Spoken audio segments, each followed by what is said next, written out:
¿Qué tal? Saludos, señoras y señores, bienvenidos a este espacio. Avanza aquí en 101 Televisión Cádiz, donde damos voz y altavoz, como siempre decimos, a las empresas, a los empresarios, a los autónomos, personas valientes que están trabajando muy duro aquí en la provincia de Cádiz y queremos que salgan, que ponen negro sobre blanco y que de alguna forma se visibilice su labor importante, como la que realiza la invitada que les voy a presentar a continuación, Lorena Corcuera, en una clínica que se denomina Pelvisalud. Con ese nombre, evidentemente, ya saben por dónde va un poco la cuestión. ¿Qué tal? Bienvenida, Lorena. Hola. Gracias por estar con nosotros. Muchas gracias por invitarme. Vamos a hablar de suelo pélvico y vamos a hablar de una clínica, se puede decir así, sí, que tienes aquí en Jerez de la Frontera, dedicada precisamente a esto. Cuéntanos un poco cómo se te ocurre, porque tú provienes de ese mundo, evidentemente, ¿no? Bueno, sí, yo soy matrona, hice un máster en suelo pélvico y yo actualmente soy coordinadora del grupo HLA del Hospital de Jerez Puerta del Sur. Y bueno, en realidad mi día a día es tratar con mujeres embarazadas y con mujeres que han tenido a sus bebés, mujeres posparto. Y bueno, vi un poco que mi mundo estaba muy volcado en el tema del suelo pélvico y que era algo importante que la mujer lo trabajara durante su embarazo. Y bueno, presenté un proyecto dentro de mi hospital y bueno, ellos me apoyaron en desarrollarlo y creamos esta unidad de suelo pélvico dentro del grupo HLA en el Hospital de Jerez. Decimos que es un poco algo desconocido porque no hay muchas unidades de este tipo en la provincia de Cádiz o incluso en Andalucía, ¿no? Sí, la verdad que es un mundo que es muy multidisciplinar, es decir, incluye muchos profesionales, ¿vale? Desde los coloproctólogos, urólogos, ginecólogos, unidades del dolor, ¿vale? Matronas, fisioterapeutas, rehabilitadores. Entonces, es verdad que unir todos esas es complicado. Son pacientes, muchas veces pacientes complejos y bueno, entonces a veces es complicado hacerlo. Nosotros dentro de la unidad contamos con este equipo multidisciplinar y bueno, trabajamos con todos los profesionales para darle salida a todos los pacientes y poder resolverle el problema. Claro, porque hasta ahora lo que se sabía por parte del gran público era eso de los cursos de preparación al parto, ¿no? Donde veíamos a la mujer con el marido, con la pareja, ayudándole a hacer alguna serie de movimientos. ¿Eso sigue así o se ha potenciado mucho más? Claro, nuestro proyecto, cuando yo desarrollé la unidad, mi función principal es hacer prevención. Es decir, la mujer embarazada, bueno, sufre mucho su suelo pélvico, porque lo hemos explicado previamente, lo debería de haber explicado, perdóname. Y la mujer, el suelo pélvico durante el embarazo sufre mucho, ¿vale? Es un factor de riesgo el embarazo y el parto para el suelo pélvico. Y mi idea fue pues desarrollar este proyecto para hacer prevención y que las mujeres tuvieran unos partos y unos pospartos mejores, y no tener una mala calidad de vida que puede desencadenar una disfunción de suelo pélvico en la mujer. Y así comenzó todo este proyecto. Dentro de la unidad cuento con mi compañera y amiga Andrea Carralero, que es fisioterapeuta, doctora en dolor pélvico crónico y es la que me acompaña cada día en este proyecto. Además hemos complementado y hemos intentado formar un equipo con entrenadores personales que son las que nos entrenan a nuestras mujeres embarazadas para que nuestro trabajo en equipo pues evidentemente tenga mejores resultados. Y trabajo con un grupo de entrenadores de aquí de Jerez que tienen su empresa también, es BIOS, y se llama Estefanía Gareb y Eric. Tengo que nombrarlos porque en mi día a día son fundamentales en mi trabajo para tener mejores resultados. ¿Qué cambios experimenta la mujer en el suelo pélvico durante el embarazo y el post? Claro, el suelo pélvico, bueno, es un sistema muscular de ligamentos, ¿vale? Que se encuentra y sostiene 3 grandes órganos, entre ellos es el útero, que es donde va a incubar ese bebé. Y la mujer, pues evidentemente cambia, tiene muchos cambios anatómicos y coge mucho peso durante el embarazo en un periodo de tiempo muy corto. Entonces este suelo pélvico, si no está con una buena tonificación y no es un suelo pélvico competente, puede generar disfunciones, como vemos hoy en día en muchas mujeres, como incontinencia, prolapso. O sea, durante el parto y después. Claro, incluso durante el embarazo, mujeres que tienen el suelo pélvico un poco debilitado pueden desencadenar una disfunción como una incontinencia. Y ya ahí nos puede decir realmente que ese suelo pélvico hay que trabajarlo. Entonces, si fortalecemos ese suelo pélvico y lo tonificamos, evidentemente vamos a tener menos riesgo futuro de desencadenar una disfunción, porque después en el parto tiene que pasar un bebé por toda esa musculatura que evidentemente se encuentra, está muy debilitada después de pasar ese bebé por ahí, y claro, puede generar una disfunción. Si hacemos prevención y fortalecemos, pues disminuiremos los riesgos de disfunciones en el posparto. Y durante el parto se nota, hablamos antes de entrar en el plató, como hay mujeres que al cabo del tiempo pues se encuentran contigo y te dicen, es que prácticamente no lo he notado, ¿no? O ha sido muy fácil, entre comillas, porque claro, estamos hablando de una situación muy peculiar, pero ha sido mucho más fácil de lo que yo creía. Por tanto, eso sí que se nota, o sea que los efectos se pueden ver, ¿no? Se ven reflejados los resultados. Claro, nosotros lo que intentamos es valorar a la paciente en los inicios de su embarazo. Trabajamos con ella y vemos un poco si hay una debilidad o si valoramos el abdomen, el suelo pélvico, porque el suelo pélvico no actúa de una manera independiente, actúa junto con la faja abdominal y la zona lumbar, todo va en conjunto. Entonces valoramos a la paciente con ecografía y a partir de ahí marcamos unos objetivos que tiene que desarrollar durante el embarazo. Las mujeres que entrenan, pues hablamos con sus entrenadores y decimos dónde hay una debilidad, dónde hay que reforzar, ¿vale? Y a partir de ahí marcamos unos objetivos, y durante el embarazo, durante todos los trimestres, a partir del tercer trimestre, yo como matrona me enfoco mucho a hacer el tema de prevención de desgarros perianales, para evidentemente tener una musculatura, un periné que se llama elástico y flexible, para que cuando ese bebé pase tenga menos riesgo de desgarro. Trabajamos también la manera que debe de empujar, la manera de respirar, qué posiciones debe adoptar para facilitar la salida del bebé en el parto, y lo que hacemos realmente es formar a las mujeres, trabajar con ellas, dirigirlas, y para que se sienten más empoderadas y más seguras durante el parto. Y después pues vemos los resultados, vemos mujeres que tienen menos riesgo de desarrollar disfunciones y que se sienten muchísimo mejor porque no tienen molestias, no tienen dolor, no tienen sensaciones malas que puedan hacer que no puedan llevar a cabo su maternidad, ¿no?, de una manera feliz, que al final lo que conseguimos, que las mujeres estén felices y disfruten de su parto y de su posparto. Lorena, os convertís prácticamente en entrenadores personales, ¿no?, de estas mujeres durante un tiempo determinado en el que estáis haciendo un seguimiento casi diario, ¿no?, a la evolución que tienen. La verdad que sí, que hacemos un acompañamiento como equipo multidisciplinar, claro, cada uno dentro de su campo. Y la verdad que es una profesión muy bonita y es muy de agradecer, como hablamos cuando las mujeres te dicen y te agradecen lo bien que han estado y el acompañamiento que se le ha hecho. Y la verdad que estamos muy contentos desde que tenemos la unidad. ¿Cuánto lleváis?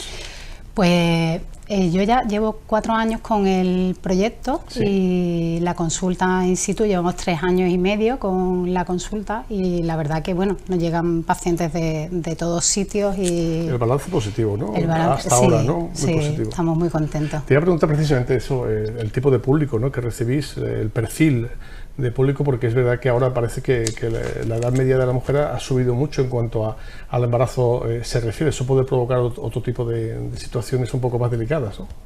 Claro, la edad... Creo que está entre 20 y tantos, ¿no? Sí, la edad media está entre 35 e incluso tenemos pacientes madres a partir de las 40. La vida que tenemos hoy en día, pues evidentemente ha hecho que la mujer pues sea madre más tarde, y bueno, al fin y al cabo eso es un factor de riesgo también. Tenemos que entrenar más también, porque el cuerpo no es igual con 25 que con 35. Está claro. Y entonces, pues por eso todavía intentamos fomentar un poco que la mujer haga ejercicio físico, entrene su suelo pélvico, para, pues evidentemente, disminuir enfermedades concomitantes como son diabetes, hipertensiones y, bueno, factores de riesgo para el embarazo que pueden conllevar a que sea un parto, que el parto termine en peores condiciones y no sea un parto normal. Una pregunta, ¿os ha llegado el caso, por ejemplo, de alguna mujer que diga quiero quedarme embarazada, estoy en proceso de quedar embarazada y quiero empezar desde ya, antes incluso del embarazo? ¿Se puede dar ese caso o no? Claro, ¿Sí? Hay muchas mujeres que vienen. Antes incluso, o sea, un año antes, o mira, pues que, según las condiciones de vida que tenemos, queremos tener un hijo, queremos embarazarnos, dentro de 6 meses o un año voy a empezar ya. Se puede hacer, ¿no? Sí, sí, por supuesto, y muchas vienen a valorarse previamente para ver cómo tienen su faja abdominal, cómo está su suelo pélvico. Lo ideal es eso, bueno, en realidad. No, Porque, no al tercer mes, cuando ya prácticamente, claro, bueno, queda poco tiempo, ¿no? Se puede decir. Claro. De hecho, muchas mujeres vienen antes, incluso mujeres que han tenido su primer hijo o han tenido alguna lesión, vienen para, claro, rehabilitarse antes de buscar un segundo embarazo. Claro, porque la experiencia, en este caso para vosotros, es importante, ¿no? Cómo ha tenido el hijo anteriormente, si ha tenido algún tipo de problema, atajar ese problema, ¿no?, que puede haber tenido. Claro, primero lo que hacemos es una valoración y hacemos una anamnesis y a partir de factores de riesgo pues marcamos unos objetivos. Si esa señora tiene un factor de riesgo, habrá que atajar ese factor de riesgo e intentar disminuirlo para que no se desarrolle en el segundo embarazo de nuevo. El perfil, hablamos de mujeres de una determinada edad ya, pero de la provincia de Cádiz, hablamos, por ejemplo, no solamente de Jerez, evidentemente. Sí, nos llegan pacientes de Cádiz, de Ubrique, de Chiclana, San Fernando.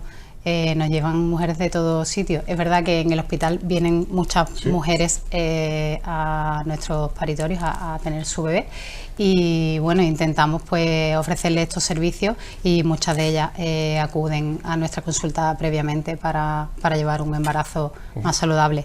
Lo diremos después, más tarde, pero lo vamos a repetir ahora: pelvisalud.es.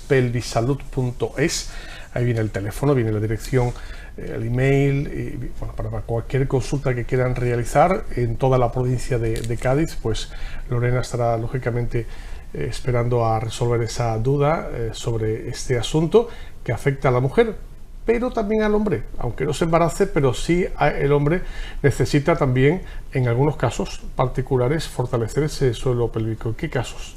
Pues sí, tenemos muchos pacientes, los lleva mi compañera Andrea Carralero, muchos pacientes con patología urológica, pacientes operados de próstata por prostatectomía, muchas veces generan incontinencias urinarias, incluso antes de la cirugía acuden a la consulta para fortalecer ese suelo pélvico y disminuir esos riesgos en el postoperatorio, incluso pacientes con patología de estreñimientos crónicos o pacientes con problemas funcionales de patología digestiva acuden para fortalecer porque muchas veces pues mejoran sus disfunciones. Es una dolencia que muchas veces no se cuenta, no se dice, ¿no? Parece un poco como que seáis un poco los psicólogos también de esas personas, no solo médicos sino psicólogos, que escuchéis situaciones muy peculiares por parte de algunos hombres, por ejemplo, ¿no? Algunas mujeres también. Claro, hay muchas muchos pacientes que vienen por dolor pélvico crónico, son disfunciones a lo mejor a nivel del coxis, cosigodinias que se llaman, y se tratan a nivel, se tratan el suelo pélvico para disminuir esas molestias.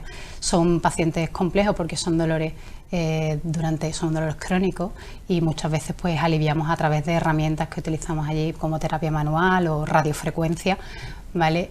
Nuestros pacientes, y bueno, están teniendo muchos resultados. Andrea es especialista en ese tema y la verdad que estamos muy contentos. Él dio en tu página web algo así como gimnasia abdominal hipopresiva. Y digo, le tengo que preguntar qué es eso porque no me ha quedado nada claro. ¿Qué significa la gimnasia abdominal hipopresiva? Pues la gimnasia se utiliza en embarazo, está contraindicada, pero en el posparto muchas veces nos viene muy bien porque tonifica mucho el suelo pélvico. Lo que hace es un efecto vacuo a nivel y lo que hace es realizar una gimnasia en apnea, que se llama, es decir, sin respirar, hace un efecto hipopresivo, ¿vale? Y mejora mucho los prolapsos, incluso las incontinencias urinarias. Entonces, en determinadas pacientes, después de la evaluación, muchas veces lo utilizamos como ejercicio posparto para tonificar esa zona. Pero cuando uno ve una página de ese tipo, empiezan con palabras o palabras, como digo yo, extraños para el gran público, nos quedamos así como diciendo qué significa esto, ¿no? ¿Qué es el parto respetado? Porque estamos en la semana, ¿no?, del parto respetado. Precisamente, ¿qué es el parto respetado? Pues bueno, en la tercera semana de mayo hay que comentar que se celebra el día o la Semana Mundial del Parto Respetado. Pues el parto respetado realmente es respetar las decisiones de la madre, informar a la madre en todo momento de lo que se le va a realizar. Es decir, una mujer está de parto y tenemos que informarle y tomar con ella decisiones en conjunto para dirigir el parto o para llegar el parto a cabo. Muchas veces incluso pues hacerle un tacto o decirle a la mujer si desea darse una ducha o podemos empezar a utilizar a lo mejor medicamentos porque son necesarios, pues necesitamos de contar con la opinión de esa paciente porque al final es su parto y nosotros tenemos que informar y tomar decisiones en conjunto explicándole en todo momento lo que está pasando. Entonces es una cosa que hoy en día lo tenemos muy en cuenta y con las mujeres contamos y ellas incluso pueden traer un plan de parto donde especifican ellas el tipo de parto que desean tener.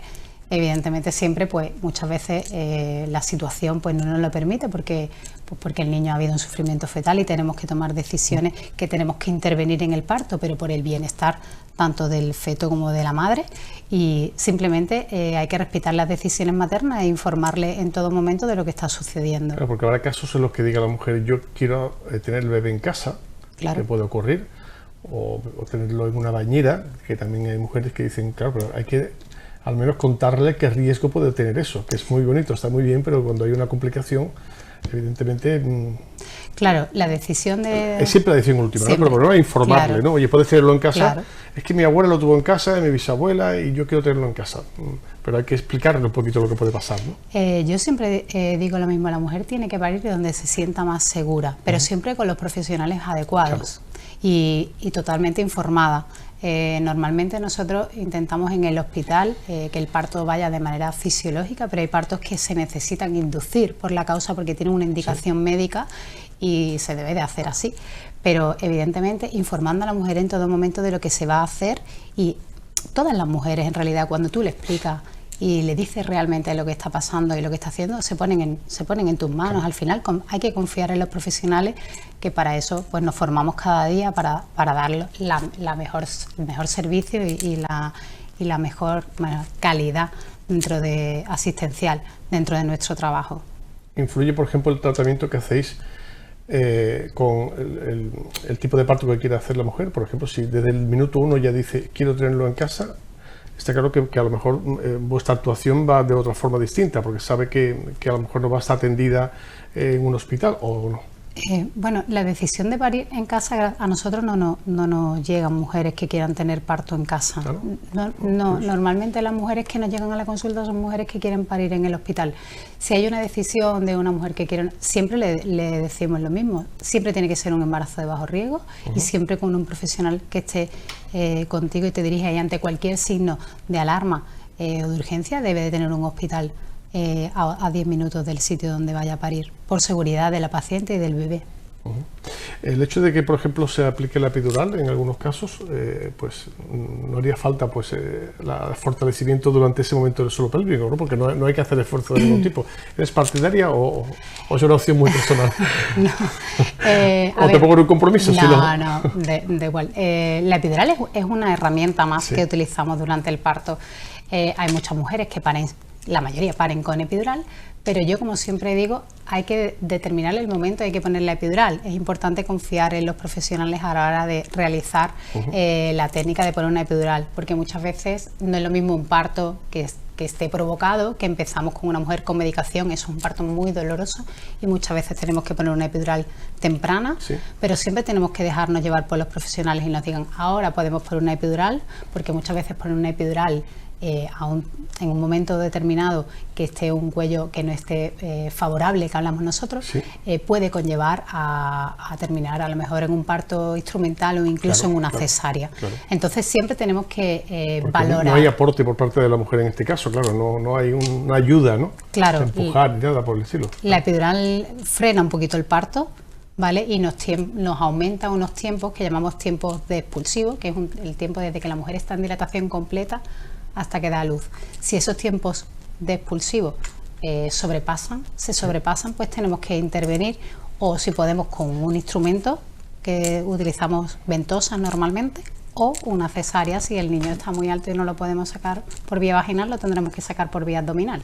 ¿Los forceps se siguen utilizando? Sí, se sigue, sí. Muy lesiva, por cierto, para el suelo pélvico. De mal recuerdo para muchas mujeres que vean ese instrumental así, de verdad.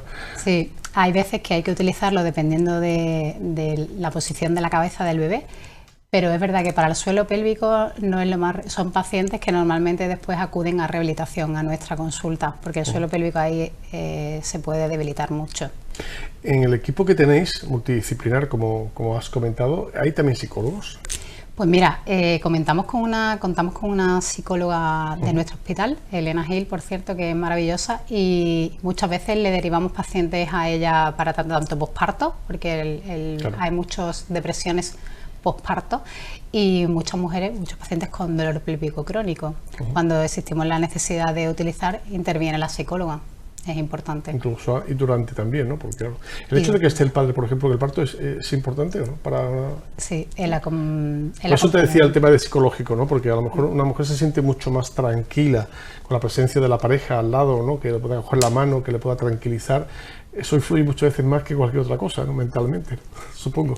Evidentemente la mujer se va a sentir siempre mucho más segura. De hecho, los padres acuden a las sesiones de preparación al parto y se forman con las mujeres para apoyar en ese momento que la mujer pues está sufriendo, tiene dolor, y a lo mejor pues puede respirar de una determinada manera que no le viene bien. Entonces el marido que la acompaña está formado muchísimo con la mujer para hacer ese acompañamiento que se merece. De hecho, ya en nuestro hospital, ya hace unos años, hacemos el acompañamiento en las cesáreas programadas.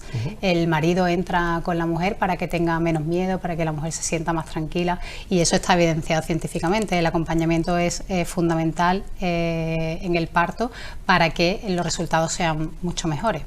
Todo va evolucionando mucho. Ahora ya la medicina en términos generales evoluciona mucho, y cualquier actuación que se haga en cualquier parte del mundo a tiempo real la tenéis a los 5 minutos prácticamente en internet, y sabéis un poco. ¿Cómo va evolucionando? ¿Dónde va a llegar todo esto? En vuestro caso evoluciona, o sea, ¿os estáis reciclando cada día? ¿Estáis estudiando nuevas técnicas? Bueno, sí, ahí estamos en un proyecto queremos implantar un proyecto de investigación. ¿Sí? No, todavía no. Bueno. Todavía no ha salido. Estamos ahí en proyecto de hacer. Lo importante es hacer un proyecto común. Lo ideal sería que dentro de nuestros hospitales vinieran, por ejemplo, los entrenadores y tal, que todavía no están muy metidos dentro de. Pero creo que es fundamental el ejercicio hoy, no solo para las mujeres, sino para toda la población en general. Sí. La actividad física es fundamental. Pero sí, evidentemente siempre intentamos hacer o innovar o hacer proyectos nuevos para mejorar la salud de las mujeres y la calidad de vida. Al final ese es nuestro objetivo. Y ahora estamos estamos ahí negociando de hacer un proyecto de I+D en nuestro hospital enfocado a suelo pélvico, ¿vale? Para hacer prevención de desgarros perianales, y estamos en proyecto a ver si nos sale y podemos realizar un ensayo clínico dentro de nuestro hospital. Qué bueno. Interesante, sin lugar a dudas. Sí. ¿Se hace en otros puntos de España o no? Pues sí, se hacen ensayos clínicos a nivel de... ¿Lo llevan delantera en algún sitio? ¿No? Bueno, pues seguramente, ¿no? El I+D hoy en día se desarrolla y es fundamental para innovar. Sí, en Madrid, en nuestro hospital, pero ahora vamos a hacer, a ver si empezamos aquí, porque en nuestro hospital nunca se ha hecho ninguno, y a ver si sale el proyecto, ojalá. Por ejemplo, el Hospital Puerto Real, en el Hospital de Cádiz, ¿cómo está la situación ahora? Bueno, yo creo que allí se hacen... Porque hay que diferenciar mucho, perdona, entre la pública y la privada, ¿o no? Es diferente, es decir, la privada te ofrece unos servicios y la pública también, es decir, creo que es complementario una cosa a la otra, para tanto sirve un hospital como otro, y creo que se complementan como equipo. Pero los hospitales te ofrecen más o menos lo mismo, y la seguridad del paciente al final se lucha en un hospital, en todos los hospitales, porque la seguridad del paciente es lo que al final prima, ¿no? Bueno, pues ha sido muy interesante lo que hemos escuchado. Me gustaría volver a repetir otra vez la página web, porque estamos casi finalizando, que es www.pelvisalud.es, y el teléfono 623 330973, aunque como digo en la página web aparece toda la información, el mail y cualquier consulta que se te quiera hacer, ¿no? Sí, pueden contactar por vía email, por Instagram, por Facebook también tenemos páginas y directamente al hospital pueden venir, que yo habitualmente estoy por allí. En el Hospital Jerez Puerta del Sur. Puerta del Sur, sí. Allí tienen toda la información, tanto de tu compañera como tú, porque tu compañera, como digo, está un poco más especializada en el tema del hombre, ¿no? Y la mujer también trabajamos en equipo. ¿Hay alguna puerta trasera que donde para que no te vean? No, es una broma. No. Andrea Carralero, ¿no? Que es la fisioterapeuta que es especialista en uroginecología. Sí. Perfecto, Lorena, pues ha sido un placer. Muchísimas gracias por estar con nosotros. Y que tengas mucha suerte y que ese proyecto vaya adelante. Eso. Y si hay algún proyecto más que nos puedas contar, pues adelante, esta es tu casa. Lo contaremos. Muchas gracias por invitarme. Gracias, ha sido un placer. Hacemos una pequeña pausa para la publicidad, enseguida volvemos y vamos a mirar al cielo para ver si llueve o no llueve, porque parece que la situación de la sequía está provocando en el campo español, andaluz, y vamos a centrar un poco en la provincia de Cádiz, está provocando pues daños que no sé si van a ser incluso irreparables. No sé si hemos llegado a un punto de no retorno, pero de eso hablará Miguel Pérez, que es de COAG, el representante de COAG en la provincia de Cádiz, en tan solo unos instantes. Volvemos enseguida aquí en Avanza. Hasta ahora.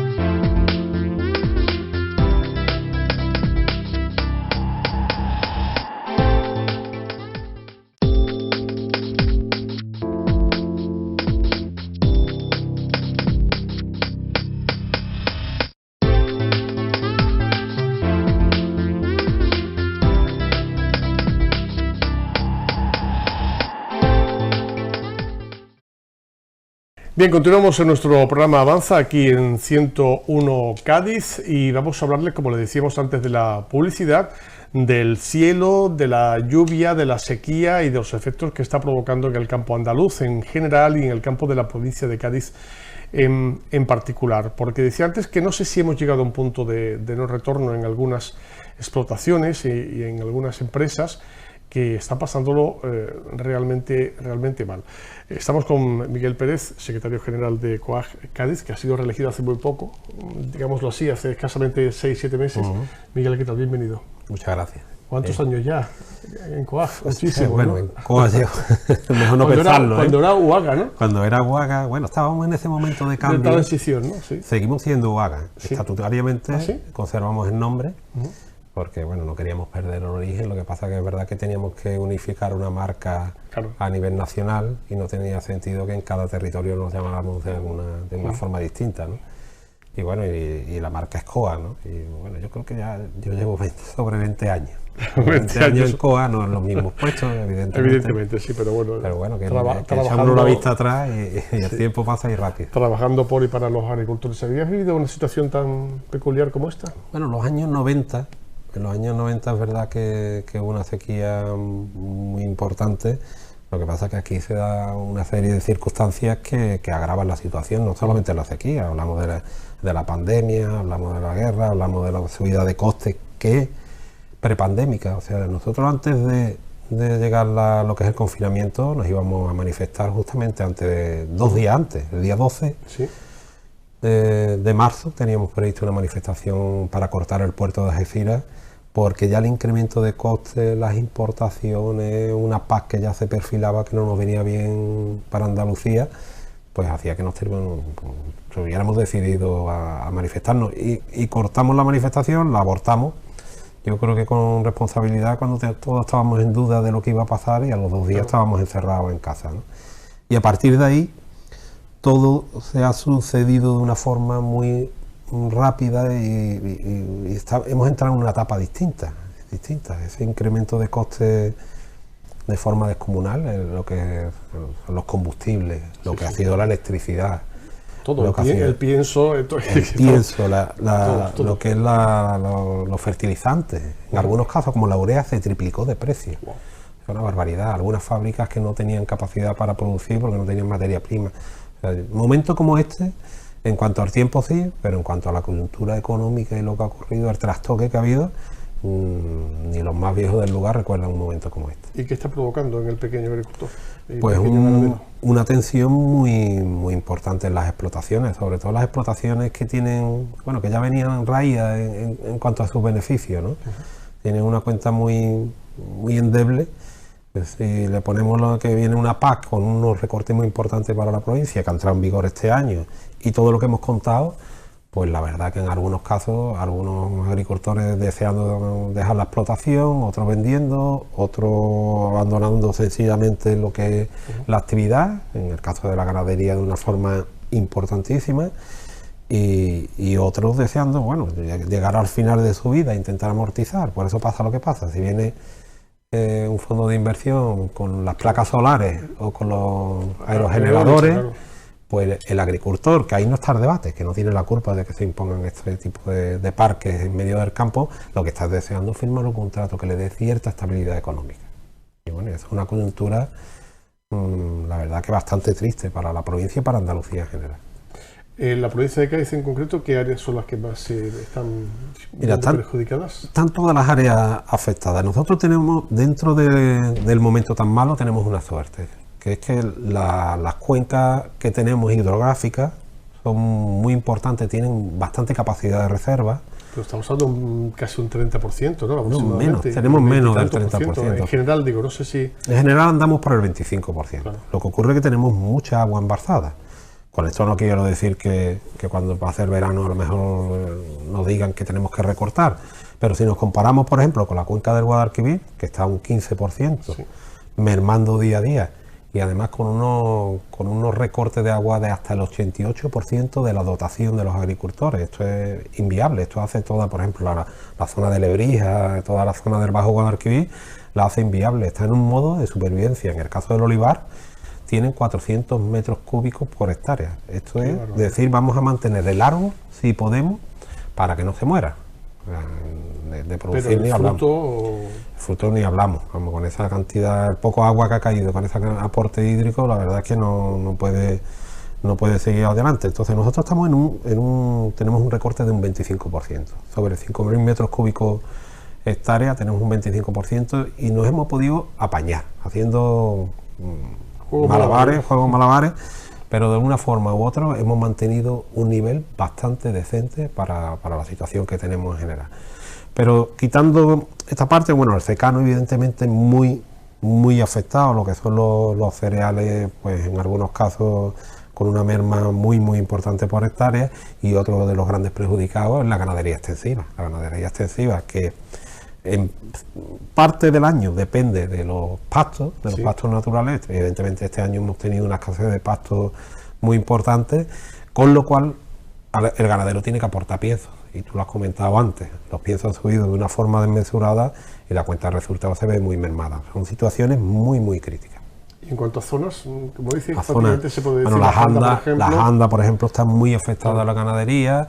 Toda la zona de Cádiz en cuanto a los cereales, que toda la zona hay cerealistas, y bueno, la costa noroeste también, en el viñedo creemos que va a haber una merma, aunque a día de hoy, lo digo tocando madera, está increíblemente bien el viñedo, está increíblemente bien. Estamos a tiro de piedra, ¿eh? Sí, a tiro de piedra. De la vendimia, ¿eh? Si nos respeta las olas de calor y no tenemos un verano muy agresivo, y el levante nos respeta, yo creo que vamos a tener una producción decente. ¿Vale? No es que vayamos a tener una producción extraordinaria, porque el año son 300 y pico litros por metro cuadrado, y aquí tenemos una media de 500 y pico, 600, con lo cual esos 200 litros se va a notar mucho, y además que venimos arrastrando ya años atrás la merma de agua, ¿no? Pero bueno, que dentro de lo malo, y eso dice mucho de las tierras que tenemos, de cómo guarda la humedad. Nos ha llovido bien cuando nos ha llovido, y el viñista, que además sabe guardar esa humedad, cerrar la tierra, laborear de una forma muy tradicional en marco de Jerez, yo creo que vamos a tener una cosecha, toco madera de nuevo, ¿sí?, más o menos decente. Porque no se prevé lluvia, ¿no?, en los próximos... Porque yo, sinceramente, Miguel, yo desde hace una semana y pico, mi mujer siempre se ríe de mí porque digo, va a llover mañana, aquí pone el tiempo que va a llover, mañana va a ser el que viene, y se reía, y digo, pues si lo ponen aquí, que va a llover. Pero es que no llueve. Y bueno, por mañana va a llover seguro. Mira, aquí parece un 80%. Y se van desplazando las nubes una vez y no llueve nada. Es que no llueve. Digo, ¿qué está pasando aquí? Así vamos a darle pábulo ahora a lo que todo el mundo habla, ¿no? Los aviones que están echando historias por ahí. Lo escucho por todos sitios, igual que tú. Sí, ¿no? Cuando hay momentos muy críticos ya empezamos a teorizar todo, sí, ¿no? Yo me fío mucho. Aerosoles, ¿no? Sí, bueno, yo creo que cada estado tendrá su línea de investigación sobre el clima, evidentemente, algo tan importante. Pero bueno, yo creo que todavía no tenemos capacidad para manejar el clima, y menos mal. Y digamos lo que ocurre, es cíclico todo, ¿no? Es cíclico, yo creo que es cíclico, yo creo que también hay un cambio climático, sí, claro. Porque bueno, la forma de llover es distinta, las temperaturas son muy anormales en épocas en donde teníamos que tener temperaturas suaves. Por ejemplo, en primavera hemos tenido picos veraniegos.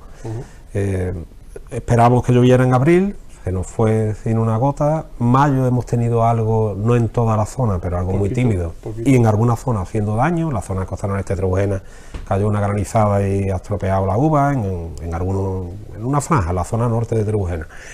Y parece que ahora vamos a terminar mayo con algunos episodios, pero bueno, como tú dices, yo también veo las aplicaciones que las hay para todos los gustos, todas apuntan a que va a lluvia, poca lluvia, también tormenta. Vamos a ver cómo terminamos, cómo empezamos junio. Lo que sí es verdad que mientras más nos vayamos acercando al verano, llueve de peor forma, no llueve de una forma borrascosa, sino llueve de una forma tormentosa. Y lo que suele pasar cuando vienen muchos litros de agua es que hay daño en el campo, ¿no? En un momento también en donde la tierra, bueno, se lleva al suelo, hay escorrentía, en fin, granizada. Esperemos que si llueva de una forma más o menos en condiciones. Y para cómo parió la abuela, ¿no? Porque la reforma de la PAC y también una competencia desleal también por parte en algunas zonas puede derivar en una situación que yo decía antes al comienzo, Miguel, igual me equivoco, que no sé si hay un punto de no retorno para determinadas explotaciones. Bueno, la reforma de la PAC nos ha venido muy mal. Nosotros nos hemos llevado como 2 o 3 años denunciando. ¿Andalucía en particular? Andalucía en particular, y Cádiz también. Cádiz hay zonas muy afectadas, la zona del Bajo Guadalete, la zona de Costa Noroeste está muy afectada. Y en Andalucía de forma general, o sea, tenemos una pérdida de millones de euros, que ya veremos en cuánto se cuantifica, porque hasta que no terminen las declaraciones de la PAC, por ejemplo este año, que todavía estamos en periodo de presentación de la solicitud, no sabemos en cuánto cuantificarlo, pero cuando hagamos la comparativa de este año con la de años anteriores, vamos a ver cómo baja la provincia de ingresos provenientes de lo que es la PAC, ¿no?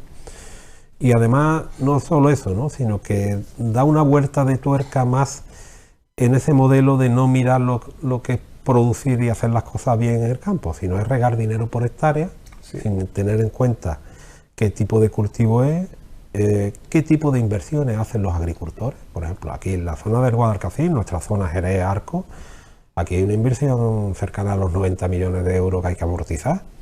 Tú no puedes tratar este regadío igual que zonas húmedas del norte, poco productivas, porque los agricultores se han empleado en invertir mucho dinero y en hipotecarse a futuro, como para que ahora en la mitad del camino lo dejemos tirado. Esto no nos parece. Y la inversión fue muy grande. Muy grande. No solo en red primaria, sino en red secundaria y terciaria, ¿no? Y terciaria, y además tecnificándose, además con un compromiso medioambiental para ahorrar agua. En fin, aquí yo creo que ha habido un plan para mejorar la zona de acuerdo con un nivel de ingresos previsto. Y ahora ese nivel de ingresos previsto se corta por la mitad. Nos viene una PAC muy injusta, es difícil de explicar porque está llena de tecnicismo, pero el resultado en líneas generales no viene muy mal. Tú has estado en Bruselas hace poco tiempo también con el tema de la flor cortada, hace muy poco que llegaste de allí de Bruselas. ¿Qué se respira allí? ¿Qué ambiente se respira? ¿O no se entiende la situación de aquí? ¿Se intenta explicar lo que está ocurriendo aquí en el sur del sur? Sí, nosotros tuvimos la oportunidad de asistir a un debate de la comisión y se estaba debatiendo de los asuntos medioambientales. Esto es lo que prima ahora mismo Europa. Y nosotros decimos, oiga, nosotros estamos de acuerdo con el medio ambiente y con cuidarlo. Y además podemos convertirnos en el motor de ese cuidado medioambiental, porque somos gestores del territorio y vivimos en el campo. En fin, yo creo que es una más que ver al agricultor como un agresor, hay que verlo como una oportunidad. Eso es un aliado. Eso nosotros es lo que queremos explicar, porque además que creemos que llevamos razón, pero yo creo que se está viendo al agricultor como un agresor, como un auténtico agresor, y todo va encaminado a la limitación de uso de fitosanitarios, de abonos, todo sin tener en cuenta el factor humano. O sea, si todo estamos de acuerdo que tenemos que llegar allí, si todos tenemos la idea de que tenemos que hacer alimentos muy saludables y en cantidad y calidad suficiente para abastecer a la población, ¿no? En ese debate estamos todos y en esa línea nos encontraremos, pero tildar al agricultor como que es un agresor y que las vacas son los culpables del cambio climático, esto a nosotros nos molesta mucho. Y ese debate está ahora mismo en Europa. Nosotros lo que decimos es que hay principios que la Unión Europea no puede obviar. Primero, el principio de soberanía alimentaria, que es de aplicación absoluta y debiera hacerlo. También el principio de reciprocidad, o sea, cuando se firman acuerdos con terceros países, lo mismo que tú le exiges a tus ciudadanos europeos, tiene que exigirle a las importaciones que entran. Los mismos estándares de calidad, los mismos requisitos, todo. Las cantidades que tampoco se cumplen. Y luego cláusulas espejo. Se llaman cláusulas espejo para que los acuerdos sean sinalagmáticos, o sea, que tengan dos partes y las dos partes sean tratadas de una forma justa. Nosotros la impresión que tenemos es que la agricultura está sirviendo de moneda de cambio continua para que Europa pueda exportar algún tipo de bien o algún tipo de imposición por parte de los mercados financieros. Y claro, los terceros países que están en vía de desarrollo, están peor que nosotros, lo que tienen sobre todo es agricultura y les resulta muy atractivo tener 500, 450 millones de habitantes aquí con poder adquisitivo y quieren meter aquí sus exportaciones. Nosotros estamos dispuestos a competir con otros países, pero evidentemente con las mismas reglas de juego. Alguien dijo por ahí, claro, es que hace algunos años España estaba en el vagón de cola de la Unión Europea y recibía todas las ayudas. Y quizás, entre comillas, se dilapidaron algunas de esas ayudas como diciendo, es maná que llega al cielo. Pero claro, después se incorporaron otros países que se pusieron a la cola de la cola y ya nosotros no estamos a la cola de la Unión Europea, con lo cual ya no se van recibiendo esas subvenciones que antes se recibían, sino que las reciben los que están ya en el vagón de cola y nosotros estamos ahora a la mitad. Es una expresión un poco para que la gente no se entienda. ¿Podemos hacer un poco de autocrítica de lo que pasó antes con esas subvenciones que caían del cielo? Yo creo que sí, que hay que hacerlo, porque con el dinero público hay que tener mucho cuidado y hay que mimarlo y además maximizar todo lo que pueda desarrollarse con dinero público. Yo creo que es una obligación de los gestores y de los que recibimos ayuda, y nosotros estamos en esa onda de que no queremos ayuda de la PAC, por ejemplo, porque sí. Que fue lo que pasó en su momento, ¿no? Pasó en su momento y además en el tema de desarrollo rural se regó mucho dinero y se malgastó y además no se vigiló. Ahora estamos en un momento opuesto, en el otro pico. Ahora, cuando alguien recibe una subvención, está tremendamente vigilado, tanto que la administración se ha encorsetado a la hora de funcionar de un extremo a otro. De un extremo a otro. Ahora aquí todo el mundo es presunto farseador de las ayudas, ¿no? De los programas hasta que no se demuestre lo contrario. Antes no. Claro, bueno, yo digo que ni tanto ni tampoco. Hay que dejar que fluyan las ayudas con los mecanismos legales para vigilarlo y la administración tiene unos resortes muy importantes, incluso cuando falla tiene la capacidad de pedir los reintegros de las ayudas. En fin, yo creo que hay que estar ahí y hay que hacer autocrítica, es verdad. Yo creo que el dinero público no es un cupón, no es un cupón. Igual que las ayudas de la PAC no son un cuponazo que le toca a uno año tras año, sino eso tiene que redundar en la economía de la zona. Y eso es lo que nosotros hemos querido siempre en la PAC, que se pague por producir y por producir bien. No se puede regar dinero por hectárea, porque sí, no tiene sentido dotar de ayuda porque sí. Y en ese sentido, bueno, el resto de las ayudas, el segundo pilar que se le llama el desarrollo rural, que para Andalucía ha sido muy importante, también creemos que hay que exigir que de alguna forma lo que nos viene como dinero público redunde al resto de la sociedad en general. Y si comparamos, por ejemplo, porque ahora hablamos de países, no sé, como Lituania, Estonia, etcétera, que están en el vagón de cola y que los costes de producción son evidentemente más bajos que los nuestros, pero si nos comparamos con otros países, por ejemplo Marruecos, Bueno, Marruecos, ¿cuál es la política que está haciendo la Unión Europea para evitar que Marruecos, que evidentemente pues no tiene sindicato, tiene una situación laboral completamente distinta a la nuestra en cuanto a sueldos, en cuanto a condiciones laborales, etcétera, etcétera, no se exige tanto como tal? ¿Qué mecanismos hay para que esos productos no entren y no haya una competencia desleal? totalmente, ¿existe? Y además hay mecanismos. Otra cosa es que se utilice. La PAC, la evolución de la PAC ha sido una PAC desde hace décadas protectora para asegurar la alimentación europea y tener agricultores en el territorio, y eso se ha ido difuminando. Entonces, uno de los elementos que tenía siempre la PAC, las distintas PAC que ha habido durante los distintos periodos, eran los mecanismos de mercado. Los mercados no son otra cosa que poner aranceles en fronteras, y además imponer contingentes, o sea, no dejar entrar todo lo que se quiera. ¿Y en qué momento estamos? En la eliminación de los mecanismos de mercado y en la liberalización absoluta en cuanto a la cantidad, con lo cual estamos asimilando a un Estado no miembro a los Estados miembros, con las condiciones que has comentado, con condiciones distintas. Entonces es incomprensible. No porque nosotros nos neguemos de calidad, por ejemplo, en una naranja marroquí, por decir algún país, tenemos nosotros de que esa naranja ha tenido todos los parabienes, ¿no? Para que se pueda consumir con normalidad, ¿no?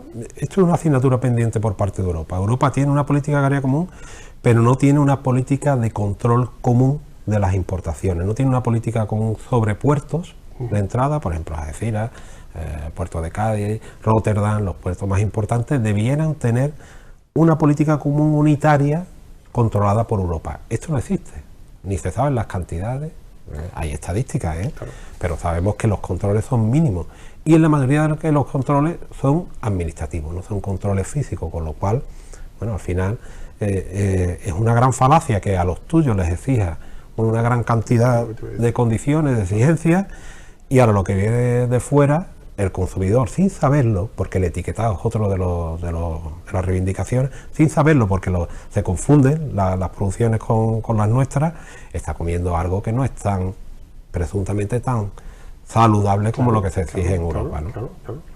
Todo un sinsentido, es una de las grandes falacias de la construcción europea, y ahí estamos. ¿Y ahí estáis todos unidos, todas las organizaciones agrarias? Yo creo que coincidimos todos, y yo, cuando uno analiza... ¿A nivel analiza... europeo también, por ejemplo, vuestros coetáneos en nivel Francia, europeo también, en Italia? También. Cada uno tiene su propia, lógicamente, exigencia, ¿no?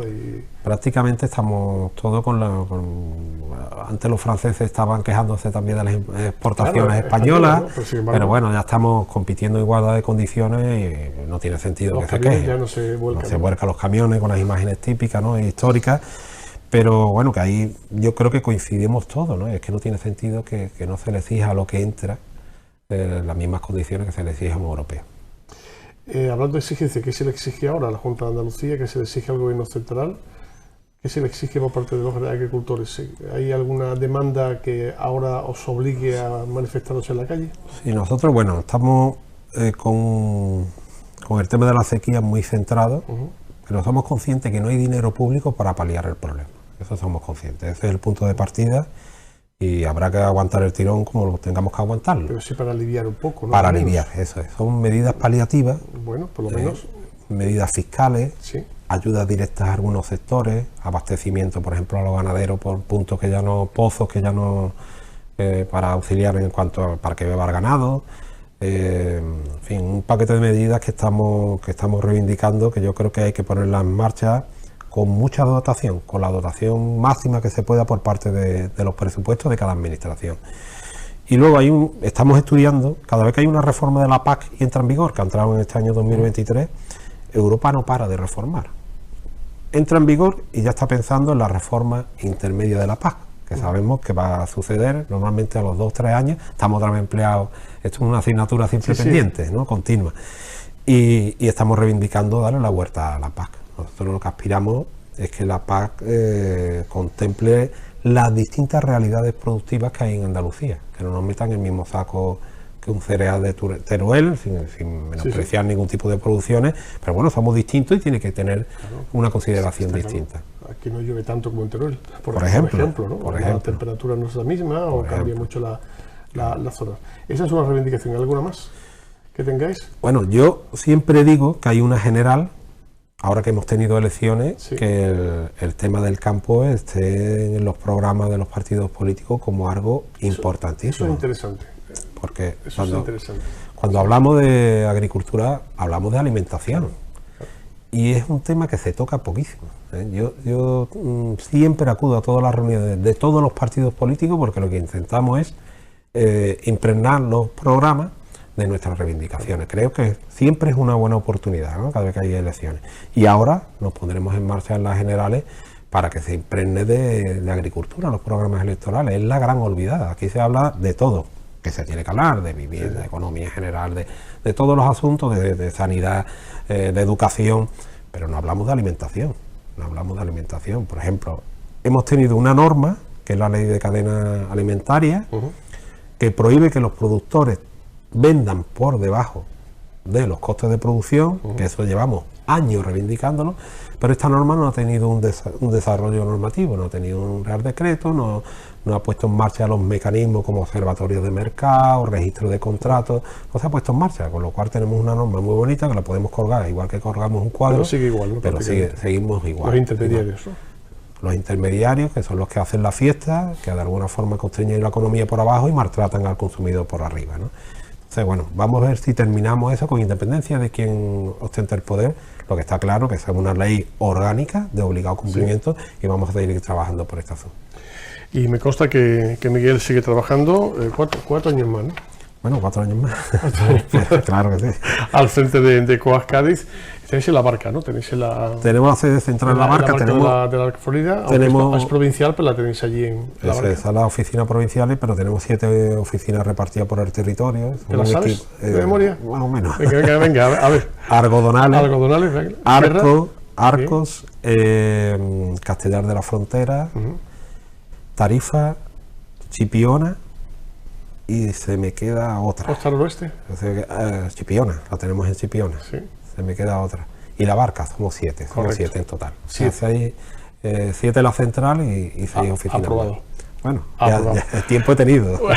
Está claro, y aparte, bueno, un llamamiento a todos los agricultores y ganaderos que quieran pues ser representados y tener una base común de hombres y mujeres que trabajan por y para ellos, para defender la situación del campo, la situación de la ganadería, pues saben que pueden contar con Coag, que como bien dice Miguel, tiene varias sedes en toda la provincia de Cádiz, que está preparada y además con mucha experiencia para defender los intereses de esos hombres y mujeres que están haciéndolo muy bien y que son héroes para la situación en la que nos encontramos. Miguel, mucha suerte, muchísimas gracias por estar con nosotros. Gracias a vosotros. Ha sido un placer. Bien, y nosotros ponemos el punto y final. Volvemos la semana que viene aquí en 101 Cádiz en el programa Avanza. Que pasen una feliz semana. Adiós.